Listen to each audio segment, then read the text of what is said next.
पते हा मी आलोय का? हे घ्या पाणी आलं.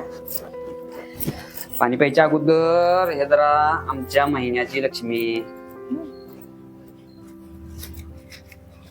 3 दांड्या पडल्यात त्यात पगार कमी आहे. अहो तुमच्या एवढ्याशा एमआयडीसीच्या पगारावर कसं व्हायचं आपलं? किराणमाला, लाईट बिल, दूध बिल, तुमच्या पेट्रोलचं हे सगळं गेलं ना. महिन्याच्या 15 तारखेला सगळे पैसे आपले संपलेले असतात.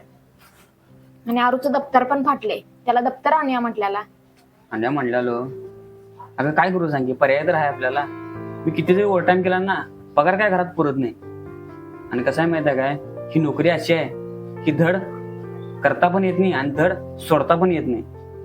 या टायमाला काय कर, त्याला हात शिलाई घाल की दप्तराला. पुढच्या महिन्यात आणूया आपण नक्की. हा तसंच करतो, हात शिलाई घालतो. आणि हा तुम्ही काय टेन्शन घेऊ नका सा.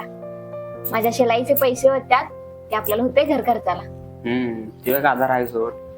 आणि स्वाती, आमच्या एमआयडीसी कामगाराचं कसं आहे माहित आहे, आमचा पगार येण्या अगोदर तो ठरलेला असतोय की कुठे जाणार आहे.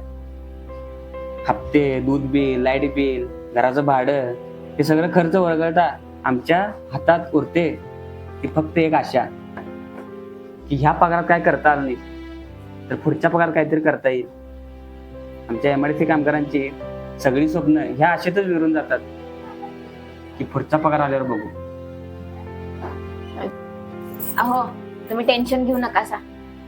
आपण थोडं थोडं साठवू आणि काहीतरी स्वतःच करू. आपण हरायचं नाही, आपण लढायचं आहे.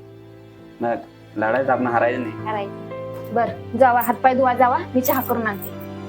हल्ल्याचं घर मस्त आणि कट्टाळा जातोय सगळा. फ्रेश वाटलं.